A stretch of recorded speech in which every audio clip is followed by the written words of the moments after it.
Convido os irmãos aqui a abram suas Bíblias e vamos dar continuidade ao nosso pensamento voltado para o livro de Ruth. E nesta ocasião vamos voltar os nossos olhos para o capítulo 2 e vamos prosseguir de onde nós paramos, ou seja, paramos no versículo 7 e agora vamos a partir do verso 8.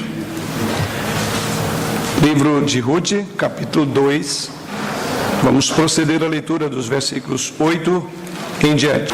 Livro de Ruth, capítulo 2, a partir do verso 8 nos diz assim a palavra do Senhor. Então disse Boaz a Ruth: ouve, filha minha, não vás colher em outro campo, nem tampouco passes daqui, porém aqui ficarás com as minhas servas. Estarás atenta ao campo que cegarem, irás após elas. Não dei ordem aos servos que te não toquem. Quando tiveres sede, vai às vasilhas e bebe do que os servos tiraram. Então ela, inclinando-se rosto em terra, lhe disse: como é que me favoreces e fazes casos de mim, sendo eu estrangeira? Respondeu Boaz e lhe disse: bem me contaram tudo quanto fizeste à tua sogra, depois da morte de teu marido, e como deixastes a teu pai e a tua mãe, e a terra onde nasceste, e vieste para um povo que dantes não conhecias. O Senhor retribua o teu feito, e seja cumprida a tua recompensa do Senhor, Deus de Israel, sob cujas asas vieste buscar refúgio.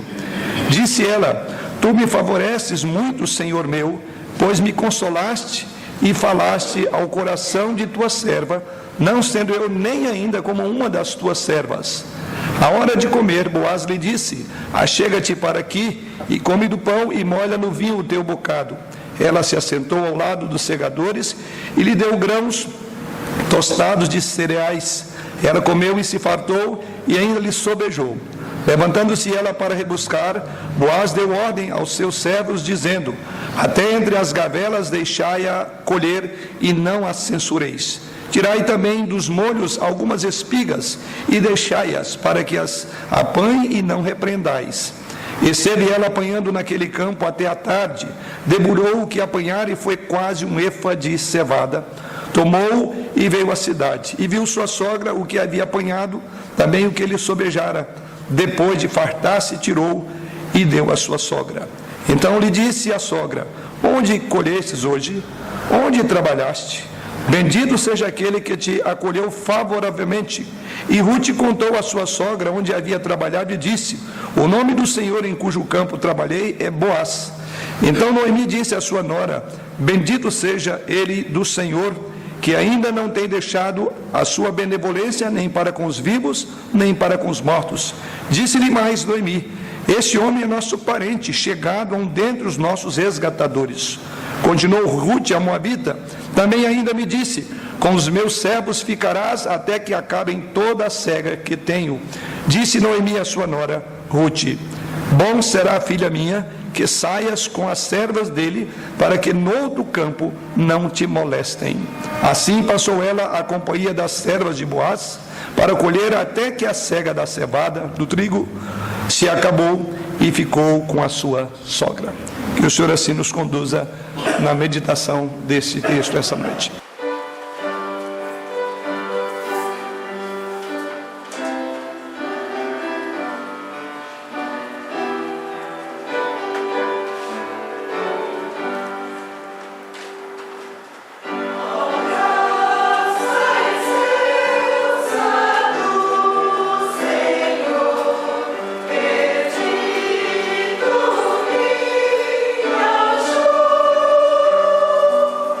This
mais uma vez vamos voltar os nossos olhos para mais um capítulo dessa novela.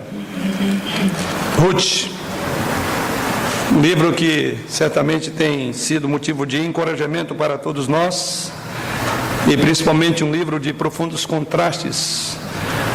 Contraste da miséria, a desgraça, a morte, a dor, a tristeza, o pânico, contrastado com a providência graciosa, maravilhosa do Senhor nosso Deus. A relação de Ruth com Boaz é um retrato da relação também da igreja com o Senhor Jesus. Isso veremos naquilo que eu disse, que o melhor ainda está por vir. Teve um irmão que falou: mas até quando, pastor? O senhor está sempre falando que o melhor está por vir. Observe como que o quadro agora é encorajador. Certamente a cada novo capítulo dessa novela, a cada novo tópico, nós somos assim encorajados a entender que Deus sempre tem algo melhor para aqueles que confiam, temem-no e obedecem-no. Irmãos, o que temos visto até aqui, Ruth foi para o campo, conforme vimos na mensagem passada. Ela foi em busca da graça, se empenhou para encontrar, achar mercê, achar graça. Isso está aí logo no verso de número 2 do capítulo lido, quando ela disse a Noemi, a sua sogra: deixa-me ir ao campo e apanharei espigas atrás daquele que me favorecer. Daí o tema da semana passada, em busca da graça. Ela foi em busca de favor, ela foi em busca de compaixão, ela foi em busca de vida, ela foi em busca de solução de problemas. E nessa noite nós vamos agora ver Ruth no campo da graça. Como é que ela chegou até aqui, os seus esforços, o quanto ela empenhou, enquanto a sua sogra continuava lastimando da situação a que ficara sujeita. Ruth corajosamente, por assim dizer, regaçou as mangas e foi buscar a graça. E assim nós encontramos Ruth colocando isso nos primeiros 7 versos desse texto, e certamente esperava que a graça, que a benevolência alcançasse ela. Mas quando ela faz isso, e esse é o nosso propósito essa noite, ou vamos olhar aí, ela também encontra e chama a atenção de um rico proprietário do campo. Este homem é descrito como Boaz. E este homem, ele trabalha, por assim dizer, todas aquelas coisas de modo que deixa ela no campo, e muito mais do que isso, supre ela de grão suficiente, não apenas para pontualmente matar a sua fome naquela circunstância, mas também para alimentar a sua sogra, e não por algo pontual, mas por mais de uma semana. O que ela colheu, segundo o levantamento bíblico, equivale para suprimento de mais de 2 pessoas por mais de uma semana e alguns dias. Então ela leva grão suficiente para a sua sogra, e assim as duas se alimentam. Mas ela também recebe instruções no campo deste homem chamado Boaz. Você vê que este homem está apaixonado por Ruth. Como eu falei, essa é uma grande novela, e não há como a gente não perceber que ele estava apaixonado por Ruth. E ele estava então determinado a conhecer aquela mulher até então estranha, uma moabita, não fazia parte do povo de Israel. Antes de partir, mais uma vez ele convida Ruth, e ele está determinado que ela permaneça. Ele diz: você vai permanecer neste campo até o término da colheita.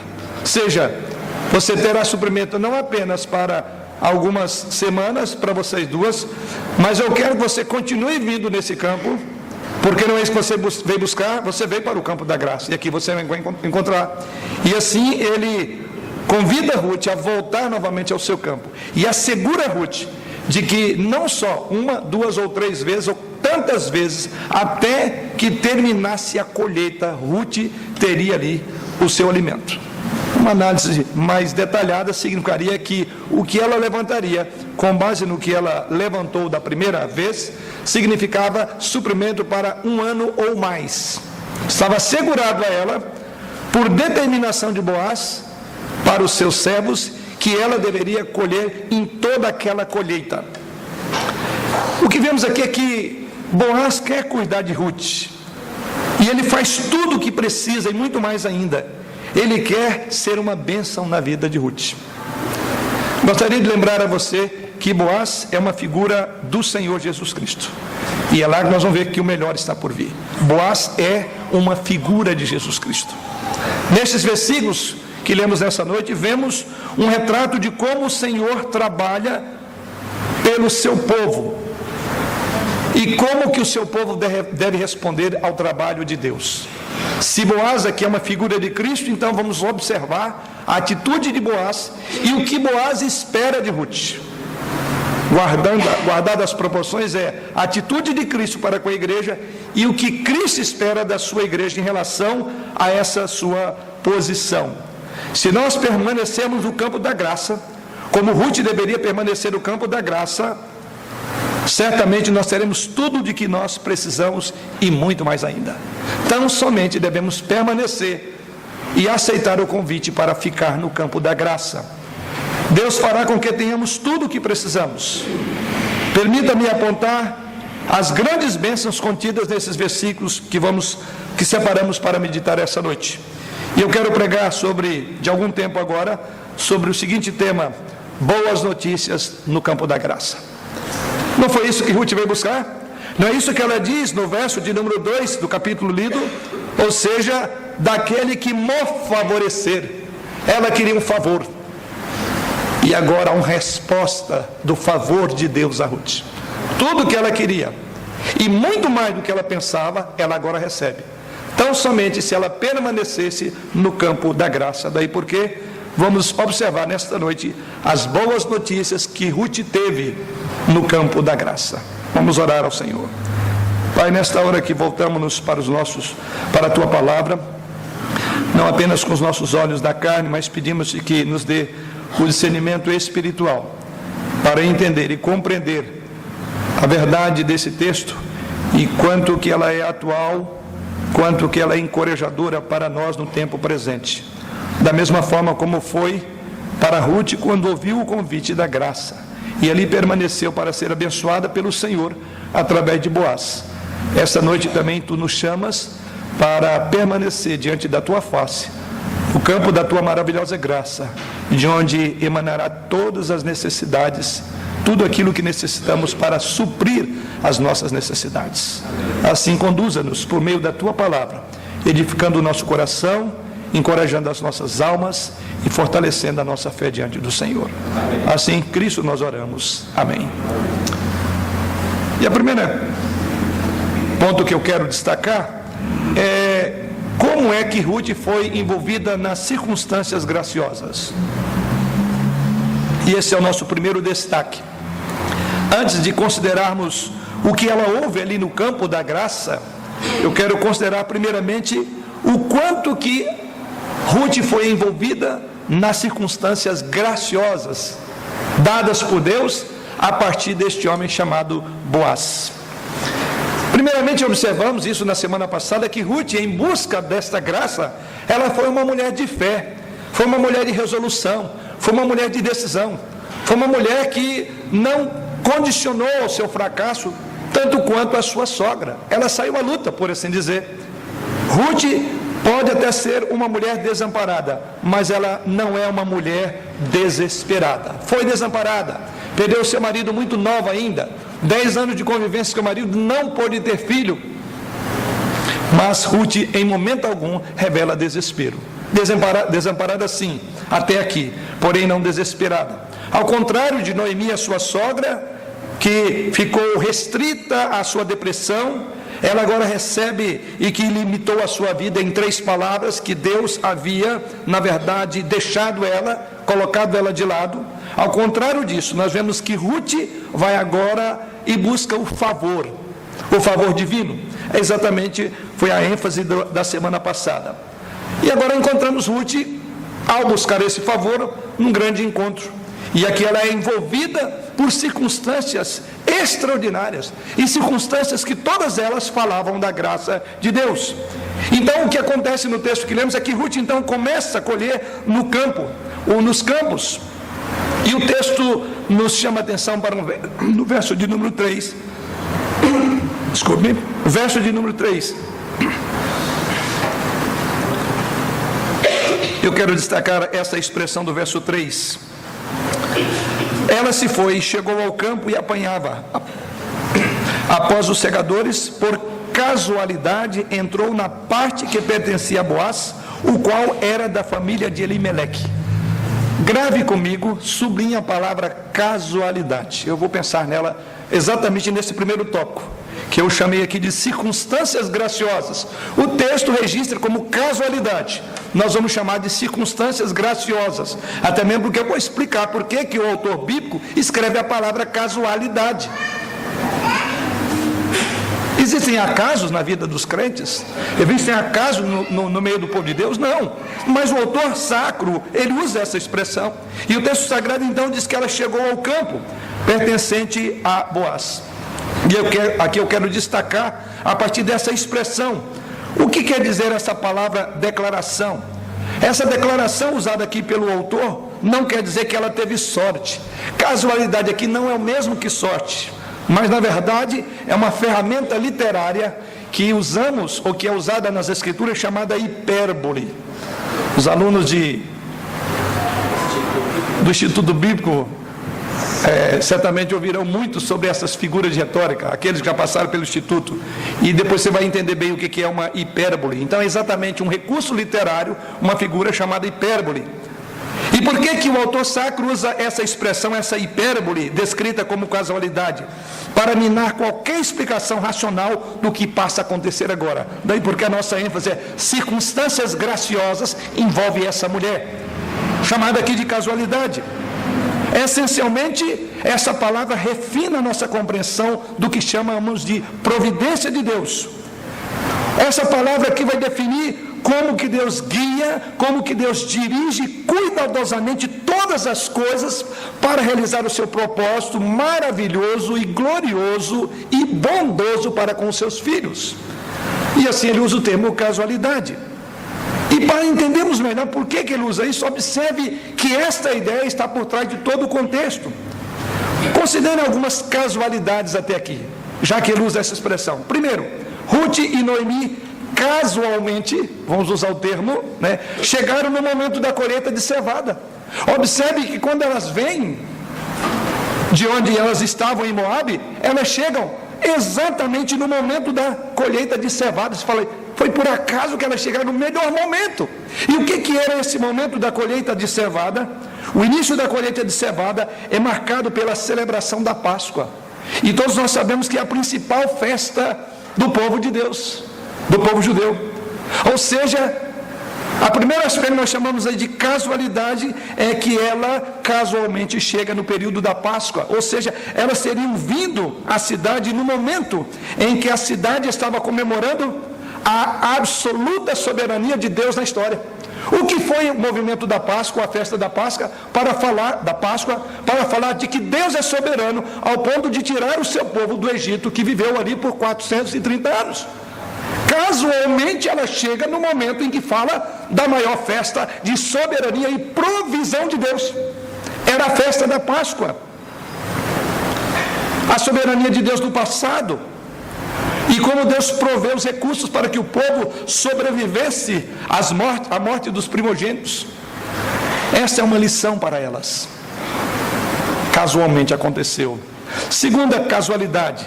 Depois vemos que Ruth vem para o campo de Boaz, que por acaso, olha a palavra aí, que por acaso era solteiro, que por acaso era um homem piedoso. Ruth apenas acha graça aos olhos do ceifador, não apenas do ceifador, ou seja, daqueles que estavam ceifando, mas do dono da ceifa, do senhor deles.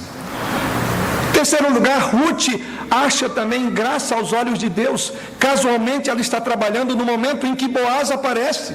É outra casualidade. Chega no período da Páscoa, vai trabalhar no campo que era de um homem piedoso, que era um homem rico, e casualmente trabalhando lá, este homem passa no campo. O dono da fazenda, o dono da propriedade passa no campo, é isso que nos diz o texto. Então, casualmente, enquanto ela está trabalhando, Boaz aparece. Tudo isso acontece casualmente em um lugar chamado Belém. Quarto aspecto a se considerar, um lugar para ser lembrado pelos cristãos em todos os tempos, porque foi aqui que Jesus nasceu. Por casualidade, ela está em Belém. Por casualidade, ela encontra com este homem. Ela está no campo e tem o privilégio de conhecê-lo. E em último lugar, os versos 4 a 10 diz que casualmente Boaz chega justamente quando parece que Ruth está saindo do campo. E é isso que diz: então disse Boaz a Ruth, a partir do verso que nós começamos a leitura essa noite, verso 8: ouve, filha minha, não vá colher em outro campo, nem tampouco passes daqui, porém aqui ficarás com as minhas servas. Estarás atenta ao campo que cegarem, irás após elas. Não dei ordem aos servos que te não toquem. Quando tiveres sede, vai às vasilhas e bebe do que os servos tiraram. Então aqui diz o texto que Boaz chega. No primeiro momento ele não reconhece essa mulher. Tanto é que ele pergunta nos versos anteriores aí, e ele pergunta ao seu servo, de quem ela é esposa, ou era filha de quem? E nós vamos entender isso, que quando ele dialoga com ela, ele fala: eu sei de onde você vem, eu sei quem eram os seus pais, eu sei inclusive que você perdeu seu marido. Ou seja, então ele faz uma pergunta. Tanto é que quando ela vai falar com ele, ele diz assim: eu conheço a sua história. O servo não diz o nome dela, mas diz que ela era uma mulher moabita. Isso aí tinha um peso enorme. Ou seja, ela era uma mulher estrangeira, uma mulher fora da parentela de Israel, uma mulher fora da aliança. Ou seja, ela não é Ruth, ela é uma moabita. Até uma ideia de desprezo, de menosprezo. É como dizer: oh, meu senhor, dono dessas coisas, ela é uma moabita aí qualquer. Uma história que todos nós sabemos.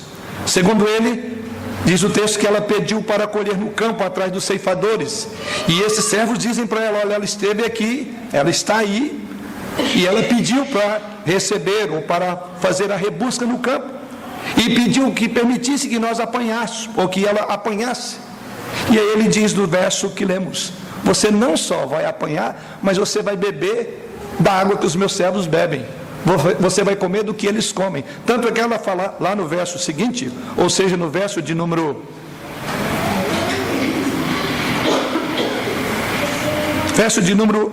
13, disse ela: tu me favoreces muito, Senhor meu, pois me consolaste e falaste ao coração de tua serva, não sendo eu ainda como uma das tuas servas.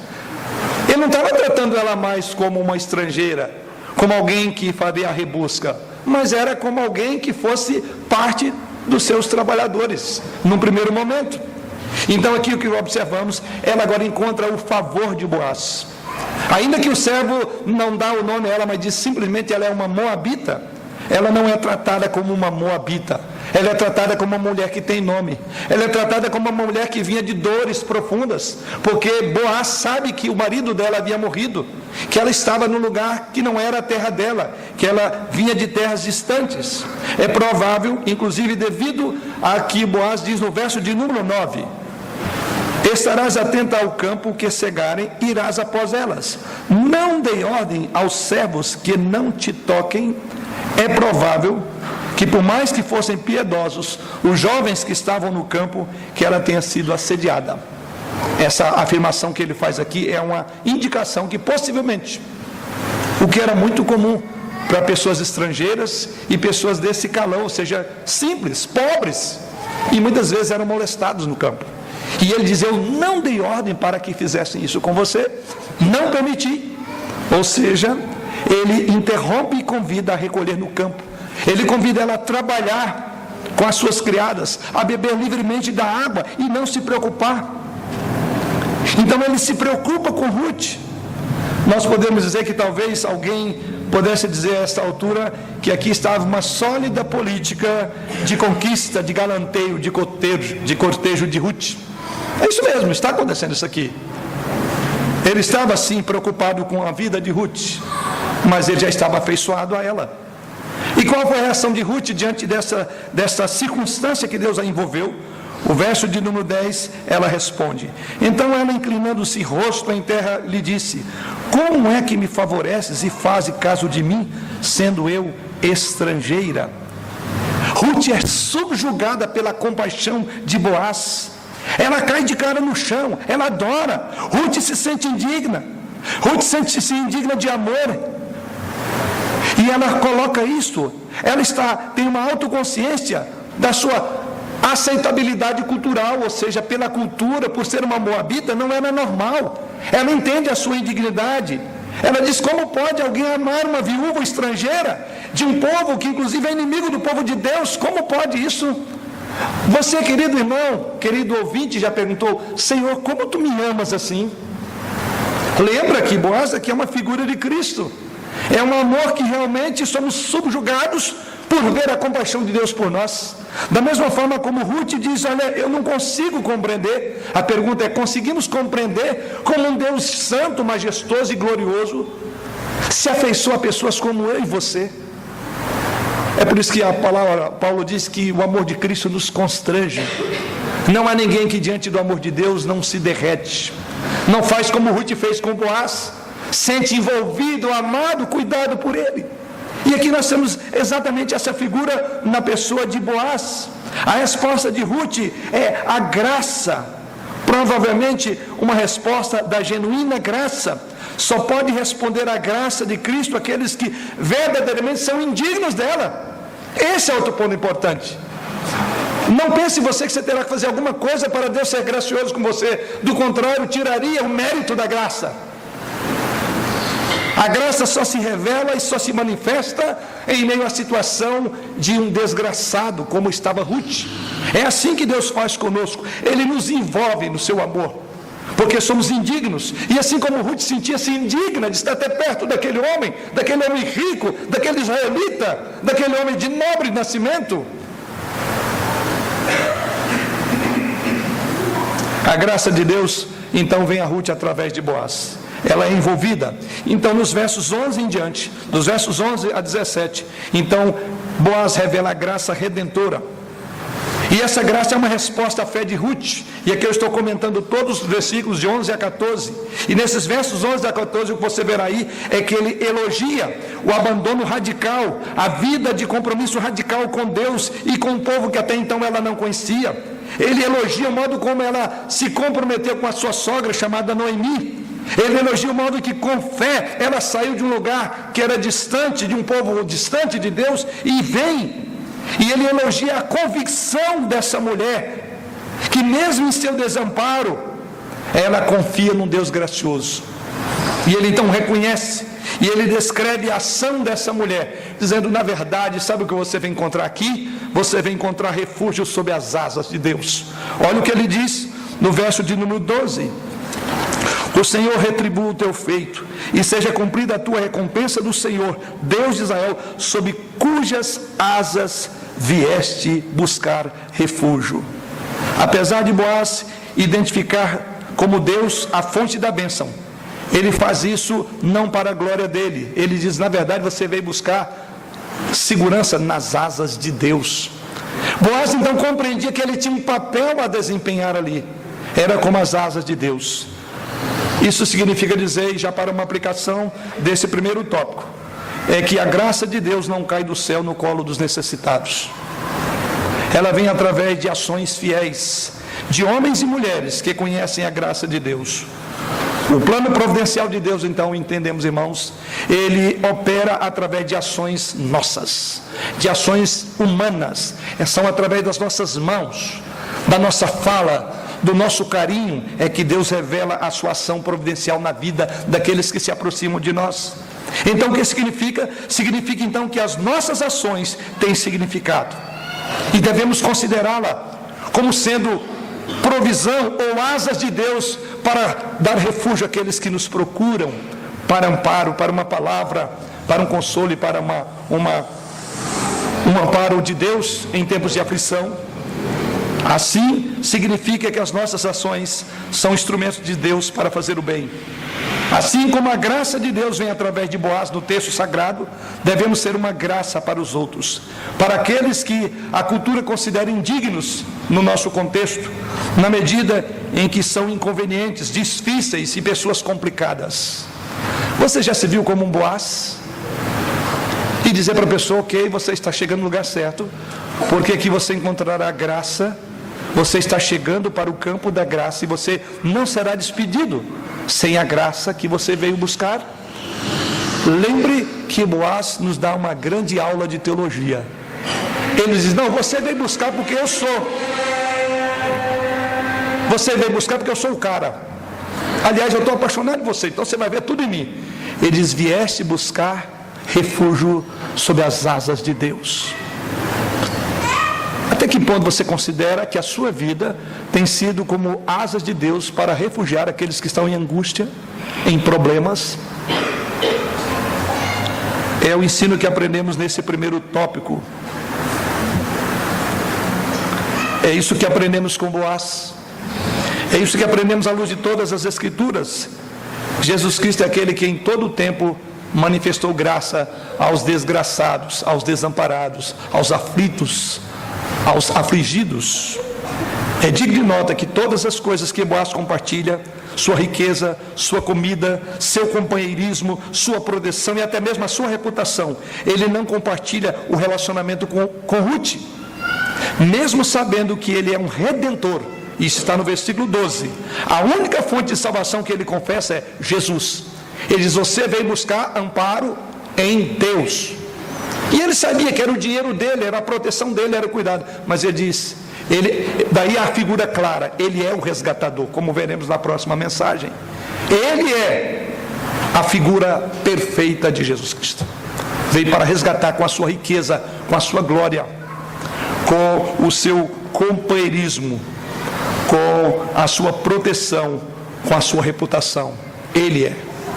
E assim, observamos nesse primeiro ponto, que Ruth então está envolvida por circunstâncias graciosas, e Boaz conclui dizendo: você realmente veio buscar graça e encontrar refúgio sob as asas do Deus de Israel. Diante então dessa verdade, dessa circunstância, desdobramos aqui alguns pontos que queremos também considerar. Ou seja, diante de circunstâncias tão envolventes, tão graciosas, Ruth então foi convidada a permanecer no campo da graça. E é o nosso segundo tópico. Os versos 8, 9 e o verso 21, ela é convidada a permanecer ali. Aquilo que para ela era algo pontual, já seria gracioso, já seria misericórdia, permitir que ela rebuscasse apenas o grão para um dia, se tornou agora algo permanente. E observe que ela é convidada a permanecer. E veja bem o verso de número 8. Então disse Boaz a Ruth: ouve, filha minha, não vás colher em outro campo, nem tampouco passes daqui, porém aqui ficarás com as minhas servas. Verso 9: estarás atenta ao campo que cegarem, irás após elas. Não dei ordem aos servos que não te toquem. Quando tiveres sede, vai às vasilhas e bebe do que os servos tiraram. Verso de número 21, quando ela relata para sua sogra com quem ela estiver o que dissera, ela afirma no verso de número 21, continuou Ruth, a moabita, também, referindo-se a ele, me disse: com os meus servos ficarás até que acabem toda a cega que tenho. Então Ruth é convidada a permanecer diante do campo da graça. Essa é a grande boa notícia do campo da graça, ela é convidada a ficar. Foi um convite pessoal, porque foi feito pelo próprio dono. Diz o texto sagrado que Boaz estava interessado em Ruth como uma pessoa. Ele quer conhecê-la melhor, ele está preocupado com ela. E aqui nós olhamos uma figura de Cristo nisso. Jesus Cristo é um salvador pessoal. Ele está interessado no relacionamento pessoal com você. O Senhor Deus não quer apenas que você esteja de passagem por este campo da graça. Ele está dizendo: permaneça, que eu tenho algo mais para oferecer a você. Então, da mesma forma como Boaz faz um convite à permanência no campo da graça, não tenho dúvida que assim todo pecador que se chega arrependido a Jesus Cristo, ele encontra essa palavra afável dizendo: permaneça, permaneça, não vá a outro campo, não vá rebuscar em outro lugar. E aqui foi também um convite precioso, não só um convite pessoal, como é de forma pessoal que Deus chama você, porque Ele quer ter um relacionamento pessoal e íntimo com você. Por isso nós não conhecemos a Deus por tabela. Se você quer ter um conhecimento profundo de Deus, você deve conhecê-lo você mesmo, porque o convite é para você, pessoalmente. Mas veja também, foi um convite precioso, porque Boaz disse a ela exatamente o que ela deveria fazer. Ele diz aí no verso de número 9, com os meus servos ficarás.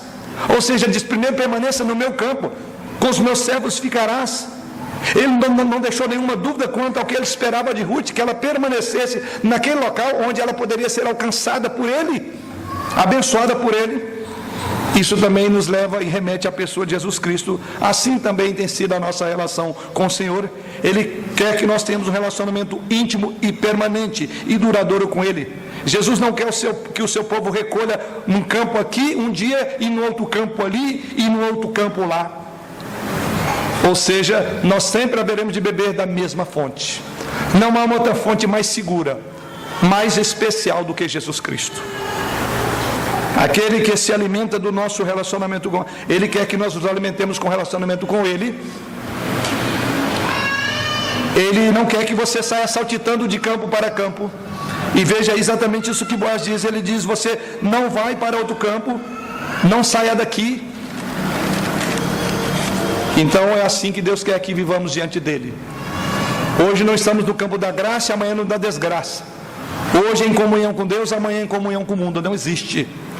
O convite é como Boaz falou, ele disse, aqui tem suprimento, você não precisa ir para outro lugar. E todos aqueles que chegaram a Jesus Cristo sabem que nesse campo da graça não falta nada. Aquele que tem Jesus não está procurando outro campo, porque ele encontrou esse convite dizendo, permaneça até aqui, até o final da colheita. Você terá ensobejo para a sua vida. E não é exatamente isso que encontramos no Senhor, mas também foi um convite promissor. Onde vemos o aspecto promissor do convite, lá no verso de número 21, quando ela reporta a sua sogra, ela diz, olha, ele diz que eu devo permanecer até que acabem toda a cega que ele tem. Ou seja, Boaz queria que Ruth soubesse que ela foi convidada a recolher nos campos até tudo que ele tinha. Ele não ia dar apenas uma parte, tudo que ele tinha. Isso então prometia a ela que ela iria gozar de muito mais tempo de felicidade e de proteção e de amparo. Esse é o cuidado de Jesus Cristo também por nós. O relacionamento que Jesus quer que tenhamos com Ele não é uma situação de curto prazo. É por isso que Ele diz que nós devemos ser fiel até a morte. Então, compromisso com o reino de Deus não é um compromisso que a gente deixa da noite para o dia, porque o campo da graça tem algo a nos colocar, a nos presentear até a nossa própria morte. Nunca faltará alimento no campo da graça. Ele quer que permaneçamos em seu campo até que toda a sua colheita tenha terminado. E Ele fará a colheita com seus anjos, ou seja, até a nossa morte. Aqueles que entram nesse tipo de relacionamento com o Senhor Jesus encontram um campo fértil de graça, onde a presença, as bênçãos, as ricas de Jesus Cristo são alcançadas. Mas, em segundo lugar, Ruth não é apenas instruída ou ordenada a permanecer no campo da graça, ela é convidada também, ela é instruída também a permanecer. Isso encontramos no verso de número 22, quando então diz aí, disse Noemi a sua nora Ruth, bom será, filha minha, que saias com as servas dele, para que noutro campo não te molestem. Aqui a voz da sua sogra é, ótimo, filha minha, continue assim. Você agora deverá permanecer lá. Daí porque ela usa a palavra bom será. O que ela está dizendo, esse é um bom campo. Era um campo comprovadamente abençoado. Era um campo prodigioso. Era um campo produtivo. Foi um campo promissor. Isso fala da qualidade do campo. Então ela diz, bom será. Quer dizer, lá você tem tudo. Ele é rico, tem tudo. Então não vai faltar nada a você. Assim, quando nós olhamos da perspectiva bíblica, o campo da graça que Jesus coloca diante de nós é um campo do melhor caráter. Por isso nós somos instruídos a permanecer diante dele. Não há como nós recolhermos em qualquer outro campo, irmãos, porque qualquer outro campo que não seja o campo da graça só leva à destruição e à morte. Lembram que Jesus Cristo afirmou? Ele disse que o diabo veio para roubar, matar e destruir. Mas afirmando sobre si mesmo, Jesus Cristo disse, eu vim para que tenham vida e a tenham em abundância. Não há graça fora de Jesus Cristo. Não há perdão fora de Deus. Não há reconciliação sem Jesus Cristo. Não há paz, não há gozo fora do campo gracioso que Ele mesmo proveu. É à sombra da cruz que nós encontramos toda a esperança, as nossas decepções, os nossos fracassos, as nossas tristezas são desfeitas. E é por isso então que Ele nos convida a aproximar do campo da graça. É a boa notícia desse campo. O caráter do campo do Senhor é que Ele é um campo bom, é o melhor campo do mundo, porque ali nós vamos colher a vida inteira e nunca vai faltar o nosso pão, o nosso alimento espiritual. E então Ruth é instruída a permanecer, e inclusive a sogra diz: bom será, faça isso mesmo, porque ali há provisão junto a Boaz. Boaz tem todas as condições para alimentar e sustentar você e a mim. Permaneça lá. É estranho como o povo de Deus, aqueles que se chamam até crentes, e parece que está faltando algo. Sugiro aqui um folhetozinho do John MacArthur, um livreto chamado A Procura de Algo Mais. Já citei esse livro, volto a citar, é um livreto bem pequeno, e onde ele vai falar exatamente isso, que ele não consegue compreender que pessoas que têm Jesus Cristo, que chegou ao ponto, o clímax da vida cristã, o ponto mais alto de uma montanha, ele ainda almeja algo mais. O que tem além de Cristo, senão desespero, desilusão, desgraça e miséria, morte e sofrimento, dor e tristeza? O que queremos mais além de Cristo? E essa é a razão porque, como igreja, nós devemos sempre nos firmar na palavra. Não precisamos buscar mais nada do que Jesus Cristo.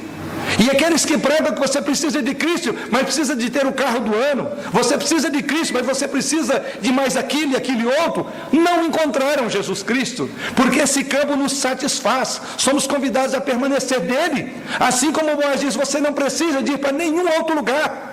Inclusive a sogra dela diz: olha, para que não te molestem. Fora da graça de Deus há um caminho de molestar, de usar de nós, de aproveitar. E é isso que a sua sogra disse: vá, filha minha, saia com as servas dele, para que no outro campo não te molestem. Longe do Senhor somos molestados pelas várias razões. O pecado já nos leva a ser molestados. Por que vamos fugir do campo onde não somos molestados? Porque vamos fugir de um campo onde temos tudo em Deus? Porque em Jesus Cristo todas as riquezas nós temos. Ele é justiça, santificação, sabedoria de Deus, diz o apóstolo Paulo na sua carta aos Romanos, aos Coríntios, melhor dizendo. Então o que vamos procurar mais? Então, se você anda procurando alguma coisa além de Jesus Cristo, querido, refaça o seu conceito de cristianismo. Talvez você não tenha encontrado com Jesus Cristo ainda, porque no campo dele você deve permanecer, porque você não precisa de mais nada. Ao contrário, ele diz: sem mim nada podeis fazer. Então não há nada fora do campo da graça. E é assim que Boaz diz: filha, ou para usar o termo, ouve, filha minha, não vá a outro lugar, não vá a outro campo, nem procures outro lugar, aqui você terá tudo. Que convite gracioso nós temos na pessoa do próprio Boaz quando faz isso a Ruth. Mas observamos também que haveria também completude nesse campo. Ruth encontrou mais do que apenas comida. Quando ela estava ali no campo com Boaz, ela encontrou paz. Ruth encontrou segurança, Ruth encontrou esperança, Ruth encontrou renovação, Ruth encontrou relacionamentos, Ruth encontrou promessas, Ruth encontrou bondade, Ruth encontrou benignidade, Ruth encontrou bênção. Isso fala da qualidade do campo da graça de Deus. Nós encontramos tudo isso em Deus.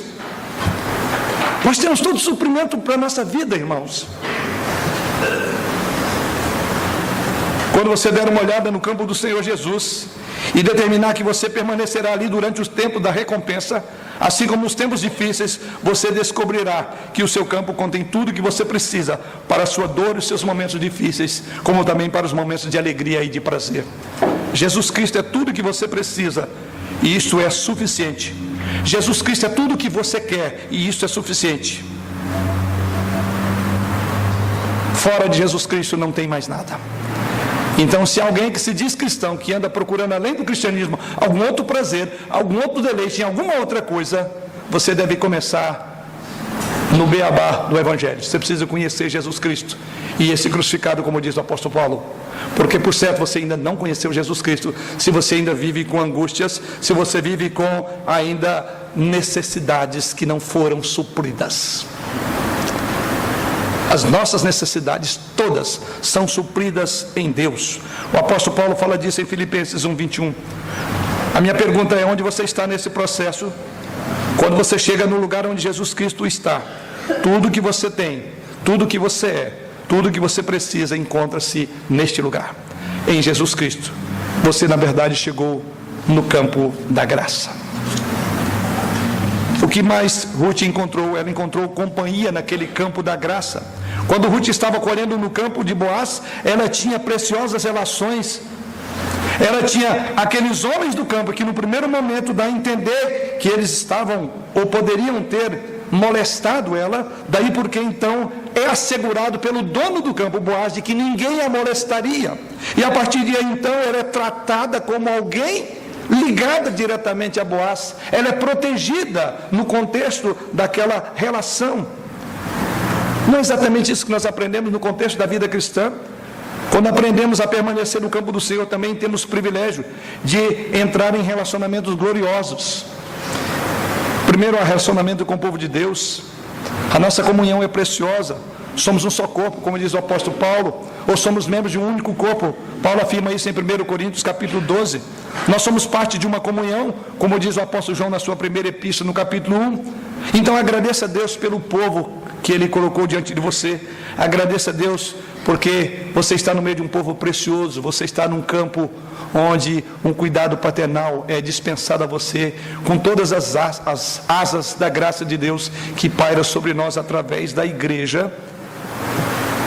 Em segundo lugar, temos um relacionamento com o mestre do campo, com o dono da igreja. Ela não tinha só um relacionamento com aquelas pessoas que trabalhavam ali e deveria ser tratada de forma igual, solidária, de companheira. Tanto é que ela ficou perplexa, sendo ela tão estranha àquele local, e ela seria tratada como uma serva a mais. Mas mais do que isso, você também é tratado na igreja não como o maior dos pecadores, não como alguém que vem de Moabe, não como uma moabita. Você tem um nome aqui, você chama Ruth.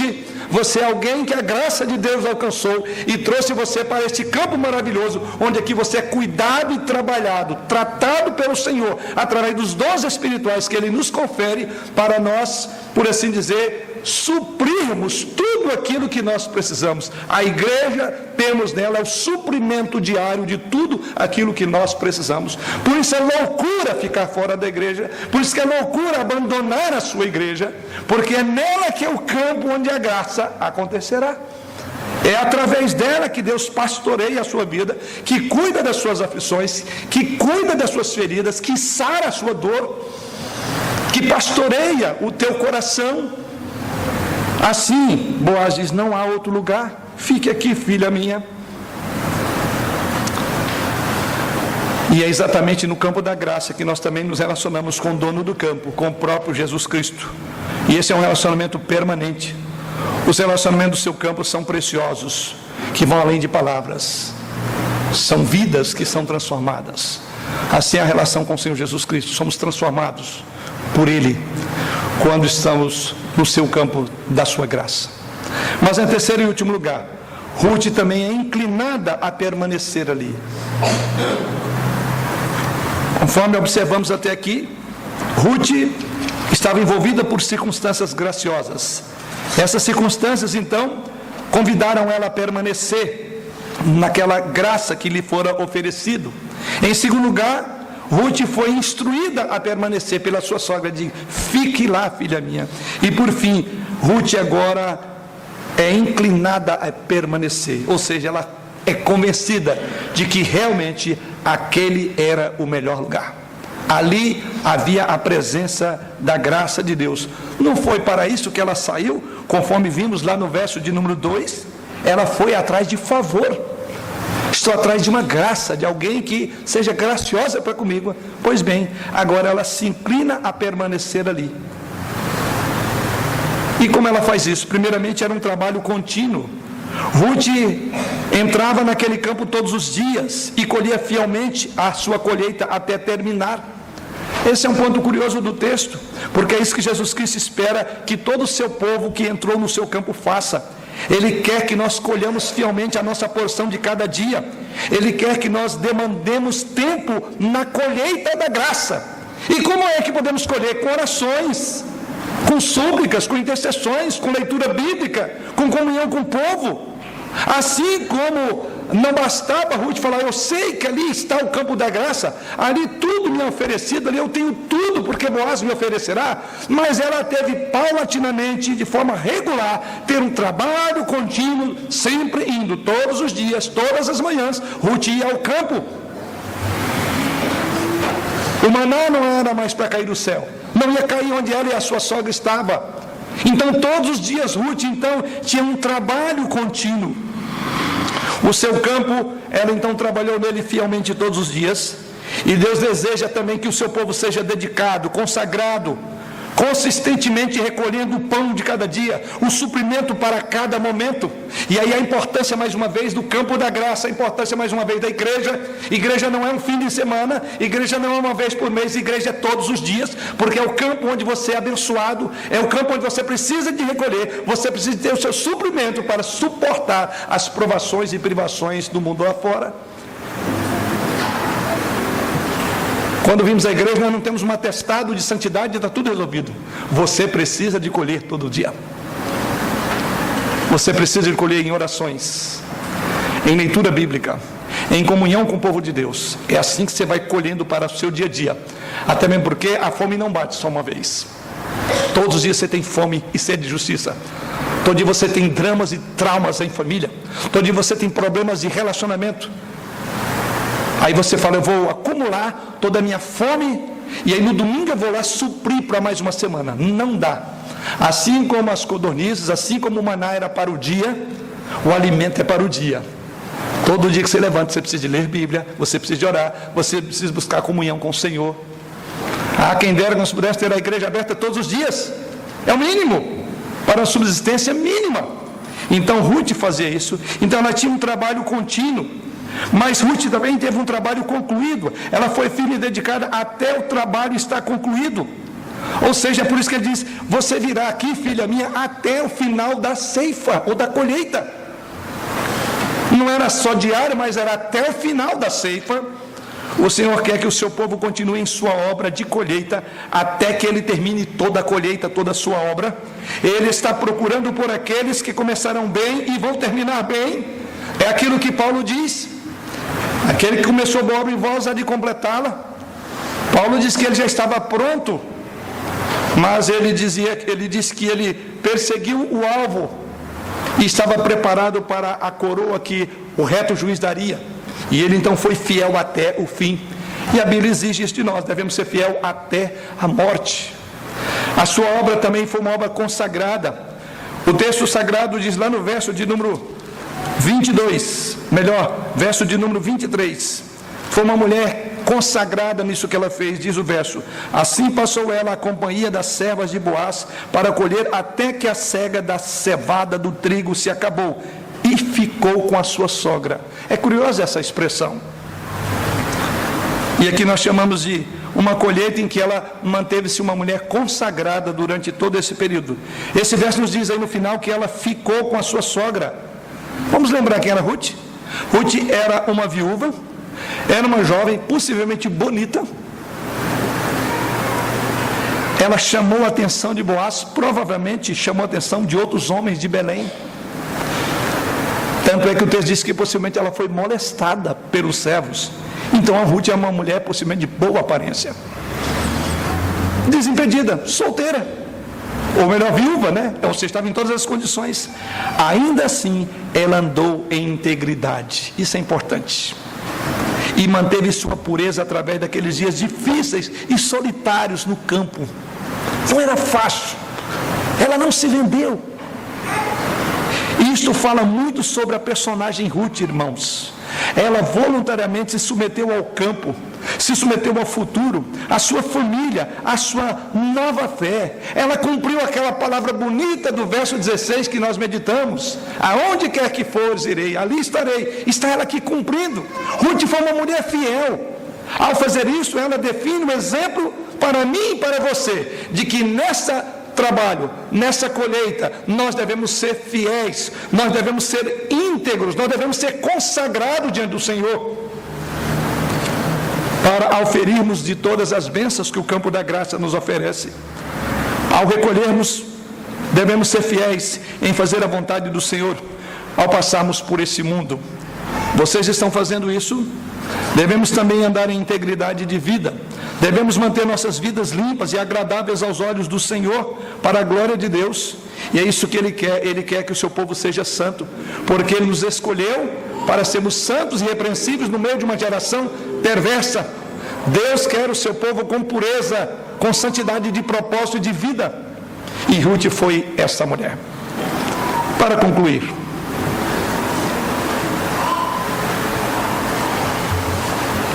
Ruth se comprometeu a ficar no campo de Boaz. Foi isso que ele pediu ela. Ela não vagou de campo em campo, mas se acalmou e trabalhou no campo da graça, porque ela entendia que a graça era suficiente. Ela entendia aquilo que Paulo entendeu no seu sofrimento: a minha graça te basta.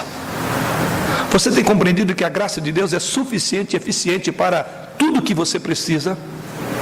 Se você não tem visto assim, você ainda não conheceu a graça de Deus. Ruth trabalhou no campo da graça e ali permaneceu, porque o melhor ainda está por vir. Eu desejo que nós, como povo de Deus, possamos ter uma visão dessa verdade hoje. Muitos do povo de Deus estão vagando aí e acolá, colhendo nesse campo e depois no outro, com um pé na igreja e outro no mundo, e diz assim: eu não estou satisfeito. Quem tem um pé na igreja no mundo não vai satisfazer, porque Deus é exclusivista e diz: no meu campo você fica, ou então você está fora dele e nunca Deus vai saciar, porque Deus não faz pacto com o diabo. Um dia ele te alimenta, outro dia você se alimenta do diabo e do pecado. Não existe isso. E aqui falo principalmente aos jovens, tentados que são na área da sexualidade, tentados que são em várias áreas que o mundo faz apelos a vocês. Cuidado, jovem, se você está com um pé na igreja e outro no mundo, saiba, você vai morrer de fome. Você não deixou Moabe ainda. Lembre-se, o campo da graça está em Belém. É ali onde Jesus nasceu. É aqui que essa mulher encontrou graça. É para este lugar que ela foi convidada a vir. Não há como estar com o coração em Moabe e comer em Belém. Quem está em coração em Moabe, come de Moabe, vive de Moabe, ou melhor, morrerá em Moabe. É isso que nós aprendemos. Ruth então foi uma mulher comprometida. Queira Deus que apenas nós determinemos em nosso coração que aconteça o que acontecer, não vamos brincar com a nossa fé. Uma vez firmada em Cristo, nada, nem coisa alguma deverá nos separar do amor de Deus. Não é isso que diz o apóstolo Paulo em Romanos 8. Então, lute contra os ídolos do seu coração. Lute contra a falácia que o diabo pode colocar no seu coração de que você não tem tudo de que precisa na igreja, em Deus e no meio do povo de Deus. E te leve a pensar que você precisa de vez em quando dar uma flertada com as moabitas ou em Moabe. Não precisa. Ruth compreendeu isto. Se você, e aqui fala agora a você que não é salvo, você que ainda continua em Moabe, você que ainda não conheceu esse Deus da graça, você que ainda não se achegou para esse local, eu convido a você a entrar no campo da graça pela fé. Ele vai te salvar se você vier ao Senhor. Mas se você é salvo e desviou desse campo, eu convido a voltar, porque em Moabe vimos só a morte, só a fome. Mas aqui é festa de Páscoa, aqui é festa da colheita. É um momento aprazível para nos deleitar no Senhor. Se você está fazendo o melhor para ser um crente fiel, eu encorajo você a continuar ainda no campo da graça, porque você vê que aqui que você observa e ganha e consegue o seu suprimento diário. É isso que nós aprendemos aqui nesse texto. Mas o que podemos aplicar? Primeiramente, como aplicação, se o propósito do livro de Ruth, no capítulo 1, foi revelar quão grande é a nossa necessidade, este capítulo 2 nos fala para pensarmos de quão grande é o nosso Deus. Capítulo 2 fala quão grande e maravilhoso é o nosso Deus. De um modo misterioso demais para explicar, vemos nesse capítulo 2 que quaisquer circunstâncias caóticas em que nós nos encontramos, em qualquer uma delas, poderemos confiar de que o campo da graça suprirá tudo aquilo de que nós temos necessidade. A segunda aplicação, irmãos, é que a nossa confiança não vem na presença ou na ausência de sofrimentos, mas na convicção de que temos um Deus soberano, que nos convida a deleitar no campo da graça. Um Deus que é bom, um Deus que é providencialmente envolvido com o seu povo, um Deus que guia, que dirige, que orienta em todas as partes da nossa vida, de modo que o que você pensa, o que você sente, o que você faz, nada isso foge ao seu controle soberano. Pois, como dissemos, se o primeiro capítulo fala exatamente de quão grande é a nossa miséria em Moabe, este capítulo 2 desperta-nos para entender quão grande é o nosso Deus e que mesmo nas circunstâncias que não compreendemos, Ele de forma providencial está trabalhando. E esta é a última aplicação desse capítulo, é a providência de Deus. O que observamos aqui é que por trás de todos esses acontecimentos havia um Deus providente.